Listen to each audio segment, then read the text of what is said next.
From Anshe Sfard Beth El Emeth Congregation, it's time to take 10 Minutes for Torah with Rabbi Joel Finkelstein. Welcome to our discussion of the accordion theory of Jewish history.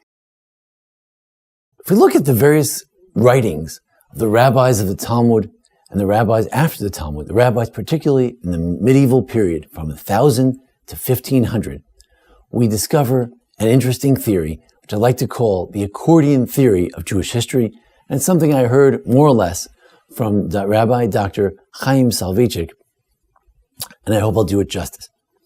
It's a way of looking at the entire medieval period of Talmudic study and to understand the interface and interplay of all Jews with the Talmud and with each other and ultimately with Jewish law throughout the Middle Ages.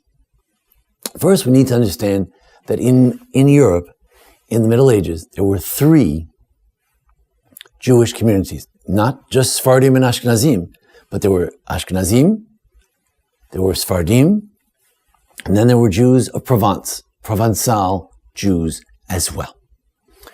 Let's take a look at the various rabbis of the Ashkenazic community. So, we begin in the 11th century with the Hasidei Ashkenaz, rabbis who were so pietistic, they wrote the Sefer Hasidim, not related to the modern Hasidim, but it was a different movement of pietism. We begin with the Eliezer Rokeach. We have another early rabbi, the Reim, who also wrote a compendium of Jewish law. Another compendium, but also commentary, is the Ra'avan, Hayarchi, the Ra'avan. And then his student, the Ra'avya. Here in Germany, Ra'avya wrote, the Eliezer ben Yoel Halevi, wrote a compendium of all of much of the Talmud and explained it in the style of the Tosfot, Rashi's grandchildren, we'll talk about later. And then with Rashi's grandchildren, there was Rabbeinu Tam, there was Yaakov, his grandson, there was Yaakov's nephew, the Ri, and together they made the Tosfot. Tosfot were unusual in that rather than simply saying, I agree with this passage rather than that passage, they would begin to ask thousands and thousands of questions of why it says this here and it says something else over there. Contradictions within the 5,000 pages of the Talmud. And as they resolved these questions, they created the Tosfot. And among their students was Rav Moshe Mikusi, an itinerant preacher, also from France, and he wrote a book, Sefer Mitzvot Gadol, based on the 613 mitzvot, and it's known often as the Smag. Later there was another book called the Smak. His student, the Or Zarua, Rabbi Yitzchak of Vienna, very significant sefer. Also, their Rebbe was the Maram of Rothenburg. Maram of Rothenburg has tshuvot, he has responsa and collections of answers and questions, but also in the bottom of the text of the Rambam, you have footnotes that the Maram of Rothenburg and his students wrote.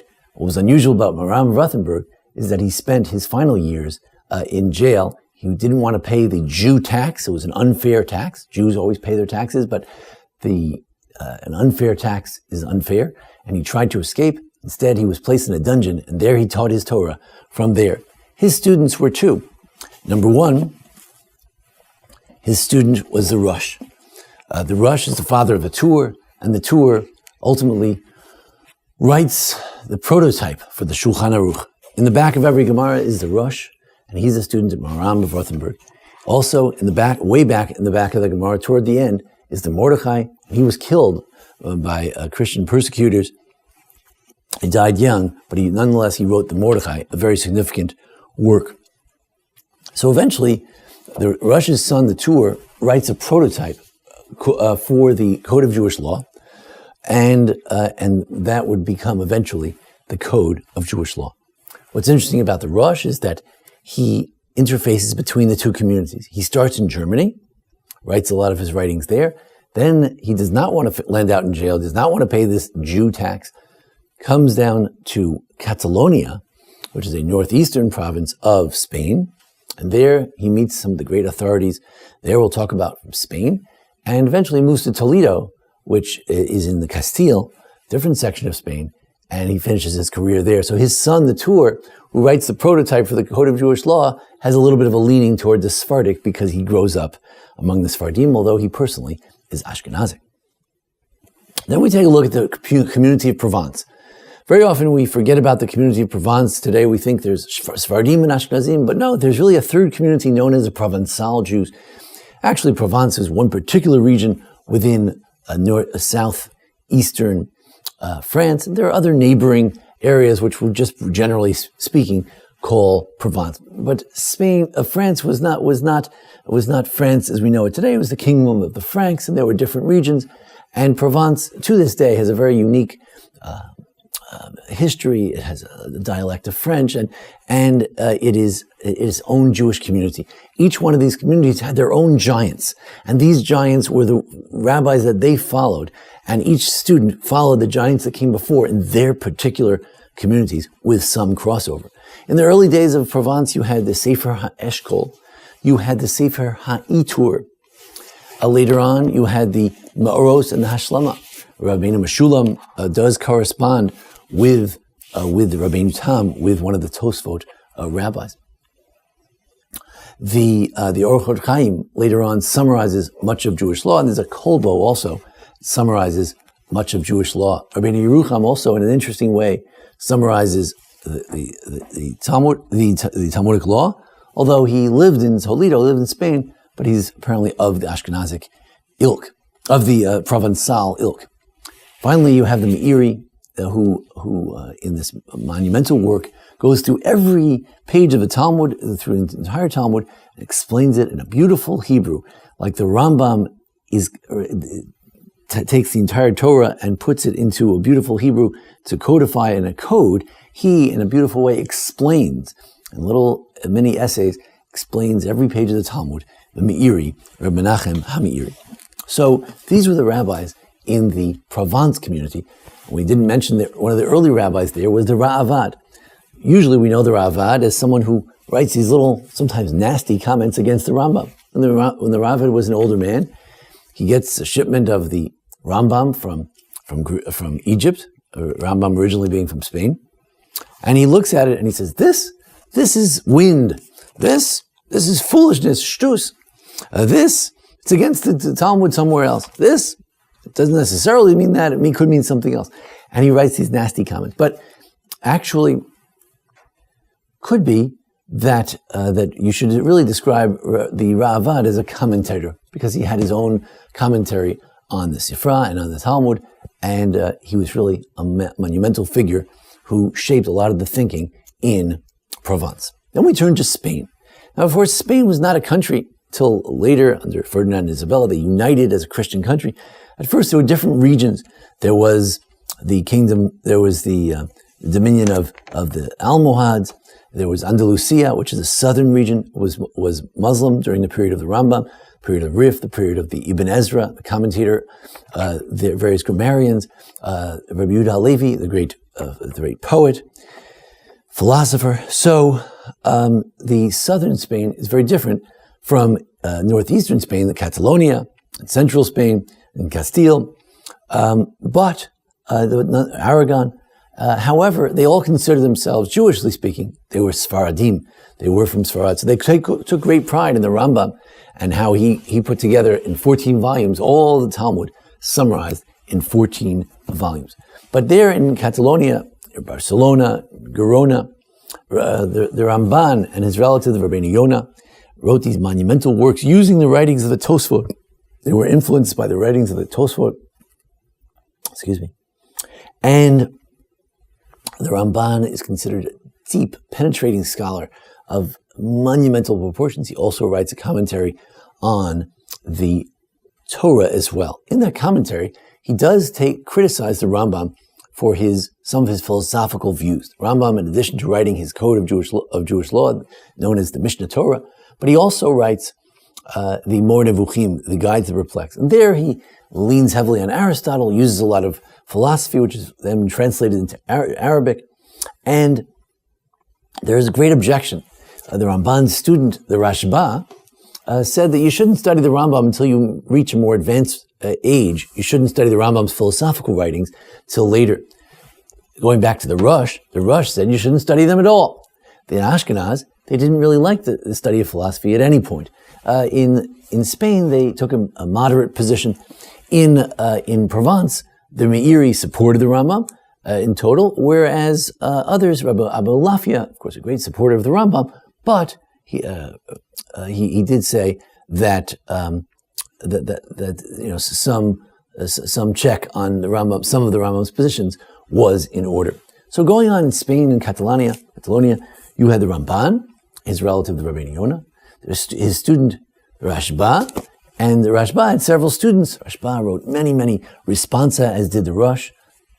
The Rashba had the great privilege of greeting the Rosh when he came to Spain, and at the same time, they both answered thousands of responses, thousands of questions that were brought to them. One of the students of the Rashba was the Ran, Ben Nisim, and also the Ritva, monumental rabbis who wrote on every page of the Talmud, explaining in tremendous detail, using the Tosfot as a base, but going beyond, disagreeing, having other points. Amazing. There are also interactions between these three communities. Most poignantly, there is the commentaries on the Rif. The Rif was an early figure in the Spanish world. He lived in the southern Spain, in Andalusia, and he is called Fez al-Fasi, Arabic pronoun al-Fasi.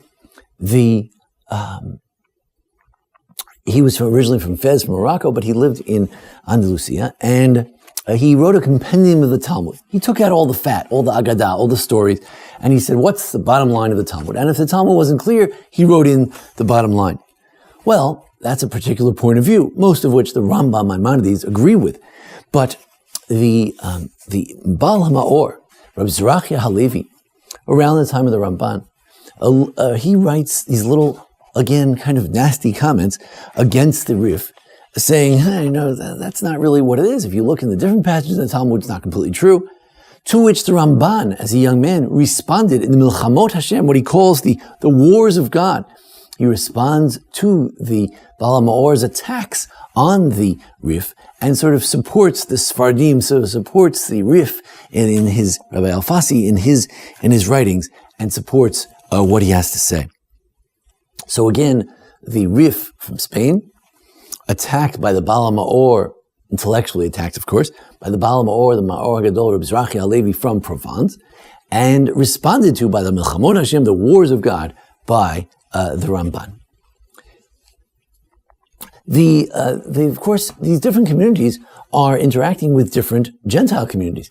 The Spanish Jews are, if they're not in Andalusia, if they're not in the south, they're interacting with Christians, Gentiles. Those in Provence, Christian, Catholics. If you're up in Ashkenaz, certainly also Christians, Catholics. However, Rambam Maimonides goes from Andalusia, southern Spain, to northern Africa, to eventually settle and have most of his career in Egypt at the seat of the great sultans, and he's also a doctor. And there he is interacting with the Arabs, with the Muslims. He's dealing with the Muslim community. So the Jews who lived among Muslims tended to take a harsher line on Christianity, that it was not sufficiently monotheistic, whereas those who lived in Ashkenazi countries had to deal with the Christians, and all the laws against dealing with pagans had to be sort of reinterpreted so that they could indeed do business with the Christians and the like. So that was another interesting relationship between the two communities. Finally, I would say that the Sephardic community resembled a little bit more of the modern Orthodox community today, where there were many of them were doctors, they studied philosophy, outside studies, whereas the Ashkenazi community resembled more of today's ultra-Orthodox community, where it's only Torah. One professor once came to our synagogue and said an interesting thing, that if you want to see a difference between the two communities, you see that in Ashkenaz, the great Rosh, when he wrote his last will and testament to his children, said that if any of my children do not study Torah full-time, then I'm not bequeathing my inheritance to them. They can make their own living. Whereas in Spain, one of the great heroes of early Spain was Shmuel HaNagid. And Shmuel HaNagid was actually the commander of a whole battalion of Muslim soldiers. He was a man who was out in the world and also wrote some significant writings about the Talmud. You can find in the back of the Brachot volume. So these two communities, one much more worldly community of the Sephardim, and less so of the Ashkenazim. Of course, part of that imposed by their surroundings, the Gentiles in the Christian world restricting Jewish activity very much, whereas the Gentiles in the Muslim community giving Jews a little more of an opportunity, albeit as second-class citizens, but many opportunities and more interaction, and they had a more worldly view as well. So these are the three communities. But I'd like to share the theory of the Accordion theory of Jewish history of Rabbi Chaim Soloveitchik, and it goes like this. Once upon a time, there was a Mishnah. It attempted to bring together all the different oral traditions that people had memorized, Breitot, and to bring them together in one Mishnah that would explain the Jewish law for all 6 areas of Jewish law. And it was more brief and terse and clear. It was in Hebrew. But then people said, this is too dense. It's not clear. It's too brief. So they created the Talmud to explain all the Breitot, the outside sources, and the Midrashim, and the interpretations, and the sources for everything. So they created what today is a 5,000-page book of the Talmud. Then people looked at it and said, this is too vast. It's too big. We need to bring it in. So they created various codes, and I've mentioned them. The Kol Bo, the Orchos Chaim, the Rambam, the Mishnah Torah, the Smag, the Smak. They created various codes, the Eshkol, to try to rein in all the Talmud into several books to give us the bottom line. But then there were so many of these different books, and there was so many different codes that the Shulchan Aruch, the Rabbi Yosef Karo, sat in Israel, in Turkey, where he was able to assemble all these books of all these writings in Spain and Ashkenaz and Provence, and Germany, France, and he put them all together and he said, this is too much. We have to bring it down. So he creates a code of Jewish law, a beautiful 4-volume work. So amazing. But then people say, the code of Jewish law, it's too dense. What about the details? What about this case, that case? Do we agree with everything he says? So they create a whole literature around the Shulchan Aruch, which creates so many commentaries on the code of Jewish law. You have to be a scholar to know what the bottom line is. So therefore you needed the Kitzer Shulchan Aruch, the abridged Shulchan Aruch, the Chaye Adam in Lithuania, the Mishnah Berurah to explain the bottom line of each line of the Shulchan Aruch. But then in the modern times, we say, well, which one of these do we follow? And what about all the scholars of the 20th century? Rabbi Soloveitchik and Rabbi Feinstein, Rabbi Elyashiv and Chazon Ish and Rav Henkin and so many others. What do they have to say? And Reb Shlomo Zalman Auerbach, how do you get to the bottom line? So you need things like the Dirshu Mishnah Berurah, and you need things like the Encyclopedia Talmudic, and you need things like the Reb Shlomo Zalman Auerbach on Jewish law to rein it all in together. And only with that we come to a bottom line. But one day there'll be so many of these compendiums of Jewish law, we'll need another one to bring it back together. And thus the Jewish accordion will keep going back and forth, the expansion and the contraction of Jewish law. It will go on, God willing, forever, because Jewish law is alive. It's like a living tree. It grows, the leaves fall off, it comes back again. And this is the story, the intellectual history of the Jewish people. This is the story of the genius of the Torah and its flowering throughout the Jewish history, even under the greatest circumstances of persecution in the various communities from which we were eventually expelled from Spain, expelled from Provence, and there were expulsions from different parts of Germany and France as well. Despite all this, we created this amazing literature, and this is for the glory of the Jewish people and for the glory of God. Thank you for joining us here at the Anshe Sephardi Beth El congregation here in Memphis, Tennessee. Join us each week for a discussion of the Parsha, various holidays. Thanks to Jason Lefkowitz, our producer. Thank you.